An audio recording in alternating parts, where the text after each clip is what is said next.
Bismillahirrahmanirrahim. Assalamualaikum warahmatullahi wabarakatuh. Apa kabar anak-anak ini? Semoga kalian sehat dan dalam lindungan Allah Subhanahu wa taala. Amin. Pagi ini kita akan belajar tematik kelas 5 bersama dengan doa Arum. Tema 6 tentang panas dan perpindahannya. Subtema 1 tentang suhu dan kalori. Pembelajaran 4-6. Sebelum kita belajar, kita akan berdoa terlebih dahulu. Berdoa dimulai. Berdoa selesai. Tujuan pembelajaran kali ini yang pertama, dengan membaca teks tanpa interaksi manusia dengan lingkungan, siswa dapat menjawab pertanyaan sesuai dengan teks bacaan. Yang kedua, dengan membaca teks bacaan tentang kewajiban seorang siswa, siswa mengetahui dan mengerjakan tugas-tugasnya. Yang ketiga, dengan membaca teks tentang pemuaian benda akibat perubahan kalori, siswa dapat menjawab pertanyaan sesuai dengan bacaan. Yang keempat, dengan mempelajari lagu daerah, siswa dapat menjawab pertanyaan sesuai lagu yang dipelajari. Yang kelima, dengan membaca teks tentang tanggung jawab warga negara, siswa dapat menjawab pertanyaan sesuai dengan bacaan. Dampak interaksi manusia dengan alam sekitar. Manusia merupakan bagian dari lingkungan alam. Selain untuk tempat tinggal, manusia juga memanfaatkan sumber daya alam atau SDA untuk memenuhi kebutuhan hidup dan meningkatkan kesejahteraan. Ada yang dapat dimanfaatkan secara langsung, seperti buah-buahan di hutan. Namun, sebagian besar sumber daya alam harus diolah terlebih dahulu agar dapat dimanfaatkan, seperti kertas yang diperoleh setelah mengolah batang kayu. Pemanfaatan dan pengelolaan sumber daya alam yang bijaksana dan memperhatikan kelestarian lingkungan memiliki dampak positif bagi lingkungan dan manusia.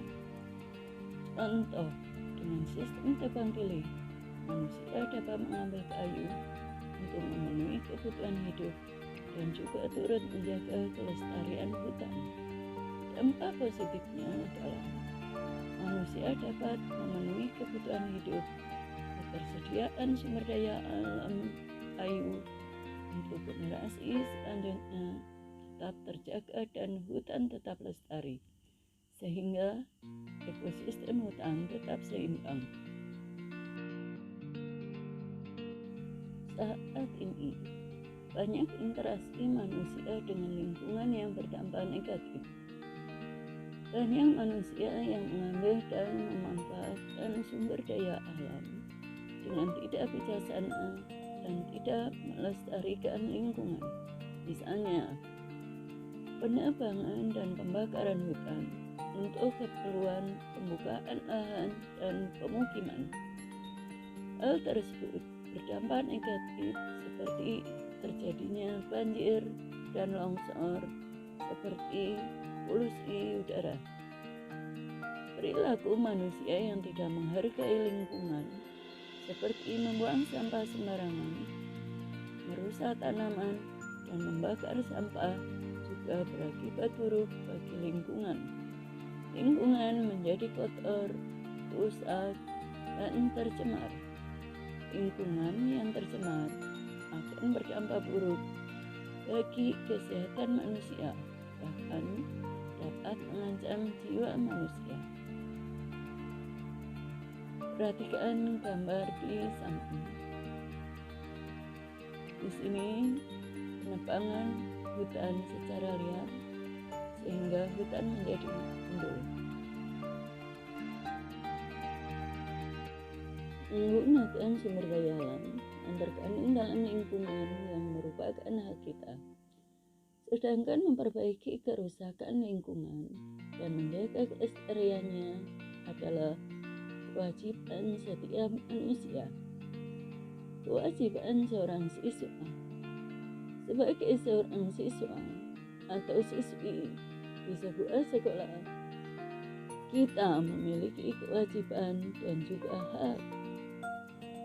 Adapun pengertian kewajiban adalah segala sesuatu yang dianggap sebagai suatu keharusan yang hukumnya wajib dilaksanakan oleh individu sebagai warga sekolah.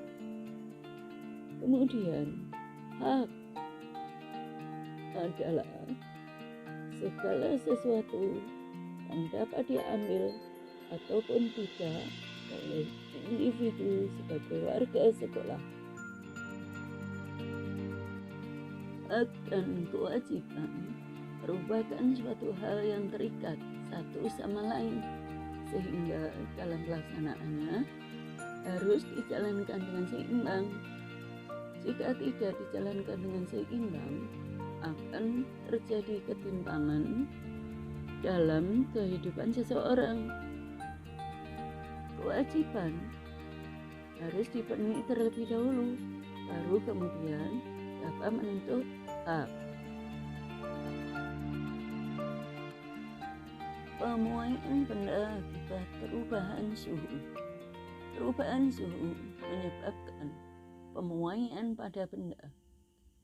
Pemuaian adalah bertambahnya ukuran suatu benda karena pengaruh perubahan suhu atau bertambahnya ukuran suatu benda karena menerima kalor. Pada umumnya, benda atau zat padat akan memuai atau mengembang jika dipanaskan dan menyusut jika didinginkan. Berikut ini beberapa contoh peristiwa pemuaian benda akibat perubahan suhu. Yang pertama adalah termometer.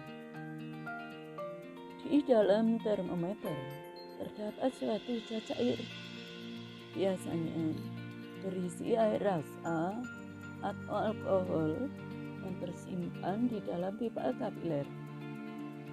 Cacair dapat mengalami pemuaian. Cara kerja termometer berdasarkan sifat pemuaian cacair tersebut. Ketika suhu meningkat, maka air raksa akan mengalami pemuaian, sehingga air raksa akan naik dan menunjukkan angka skala suhu saat itu. Demikian sebaliknya, ketika suhu turun, air raksa akan mengalami penyusutan. Kemudian contoh yang kedua yaitu balon udara. Apakah kalian pernah melihat balon udara? Tentunya pernah, bukan? Cara kerja balon udara menggunakan konsep pemuaian gas. Dibandingkan zat padat dan zat cair, gas lebih mudah untuk memuai. Gas tersusun atas molekul-molekul yang bergerak bebas. Apabila dipanaskan, energi gerak molekul akan semakin besar dan tekanan gasnya juga akan lebih besar, sehingga udara yang panas akan mendesak naik ke atas, mencari udara yang lebih dingin. Kemudian contoh ketiga yaitu pemasangan jaringan listrik atau telepon. Pemasangan kabel-kabel jaringan listrik di sepanjang jalan dilakukan dengan longgar atau kendor. Hal ini sengaja dilakukan untuk mengantisipasi memanjangnya kabel pada saat siang hari karena kabel memuai atau menyusutnya kabel pada malam hari karena suhu udara yang turun. Jika kabel dipasang dengan kencang, maka ketika kabel memuai atau menyusut, kabel dapat putus dan mengganggu distribusi listrik. Kemudian contoh yang keempat, sambungan rel kereta api. Sama tujuannya dengan pemasangan kabel jaringan yang kendor. Pemasangan sambungan rel kereta api sengaja dibuat bercelah bertujuan agar rel tidak bengkok apabila mengalami pemuaian dan pertambahan panjang. Panjang celah antar sambungan harus diukur sedemikian rupa sehingga tidak kurang antara panjang celah dan pertambahan panjang ketika memuai. Jika sambungan rel tidak dibuat renggang, maka saat pemuaian rel dapat membengkok sehingga membahayakan keselamatan penumpang kereta. Kemudian contoh pemasangan kaca. Kaca pada jendela bisa saja pecah karena pemuaian saat terkena paparan panas dari sinar matahari secara langsung. Hal tersebut terjadi karena pemuaian panjang yang menekan bagian tepi kaca. Untuk itu, setiap kaca yang dipasang pada jendela selalu diberikan sedikit jarak atau ruang pada bagian tepi. Kemudian, contoh yang keenam, pemasangan keramik. Tentunya selain kaca, keramik juga dapat memuai. Setiap pemasangan keramik harus diberikan jarak antara satu dengan yang lainnya. Di tengah-tengah ruang tersebut biasanya diisi dengan bahan nat yang memiliki sifat fleksibel. Kemudian contoh berikutnya yaitu sambungan pada jembatan. Pada jembatan yang menghubungkan jalan, di kedua ujungnya terdapat sambungan. Bisa kalian perhatikan kalau lewat di jembatan, di penghujung sambungannya pasti ada. Sambungan ini berguna sebagai ruang pemuaian. Jadi pemuaian badan jembatan pada saat terik matahari. Bila tidak ada sambungan ini, maka badan jembatan akan melengkung. Kemudian contoh yang ke-8 yaitu pengisian udara pada ban sepeda atau ban mobil. Pengisian udara di sini maksudnya ketika memompa udara ke dalam ban sepeda atau ban mobil, jangan mengisi udara terlalu banyak. Hal tersebut dapat berisiko ban bisa meletus ketika siang hari karena udara dalam ban mengalami pemuaian. Jika ban pecah, maka dapat terjadi kecelakaan dan dapat mengancam keselamatan pengendaranya. Pengisian udara yang terlalu banyak juga menyebabkan ban mengeras sehingga tidak nyaman dikendarai. Di sini ada beberapa contoh gambar pemuaian. Yang pertama yaitu balon udara yang telah tadi Ibu jelaskan. Udara yang memuai membuat balon udara bisa terangkat ke atas. Gambarnya seperti tampak pada slide. Kemudian yang kedua, pemasangan jaringan listrik. Di situ kabel listrik sengaja dipasang dengan kendur agar tidak putus karena memuai atau menyusut. Kemudian ada gambar sambungan rel kereta api. Di situ celah di antara sambungan rel mencegah rel membengkok karena memuai. Kemudian gambar satu lagi, sambungan pada jembatan berfungsi sebagai ruang pemuaian.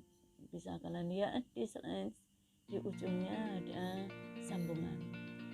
Karena kalau tidak ada sambungan, nanti jembatannya akan melengkung. Aku cincang kali. Aku tersebut dari daerah Jawa Barat. Aku cincang kali. Nada dasar do sama dengan G. Artinya di sini nada do dimulai dari G. Dalam lagu cincang keling, iramanya 2/4, artinya sebuah lagu terdiri atas 2 ketukan. Dalam lagu cincang keling juga terdapat moderato, artinya tanda tempo yang sedang digunakan untuk menunjukkan cepat atau lambatnya sebuah lagu. Bagaimana lagunya dinyanyikan? Lagunya dinyanyikan di sini dengan nada sedang dan dinyanyikan dengan riang gembira.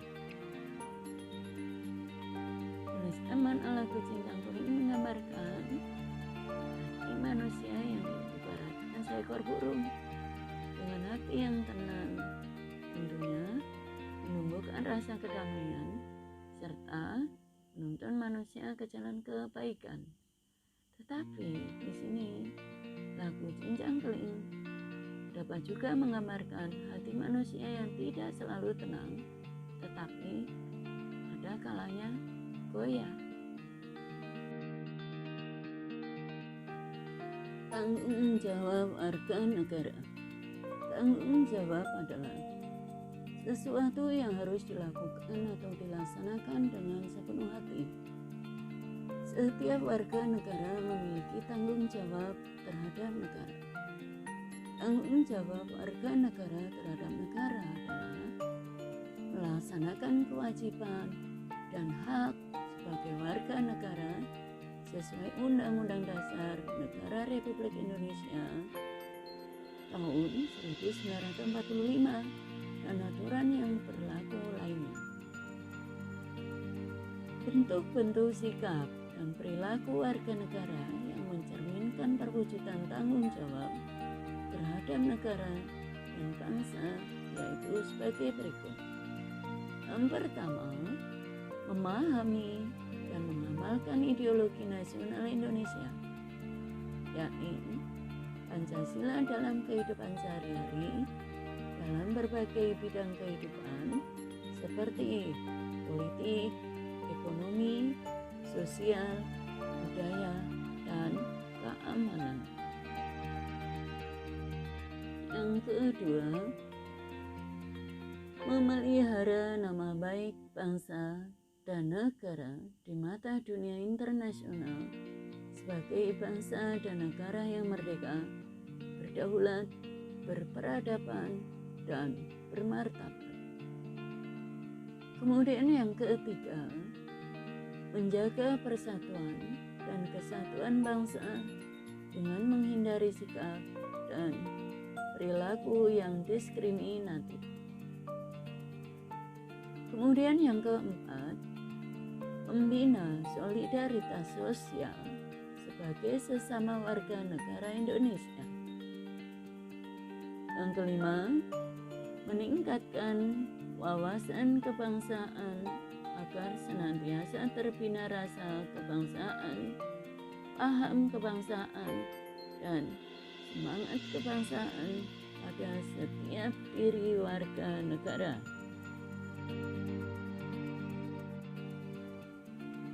Terima kasih sudah menyimak video pembelajaran kali ini. Semoga bermanfaat dan sampai berjumpa kembali di video pembelajaran berikutnya. Assalamualaikum warahmatullahi wabarakatuh.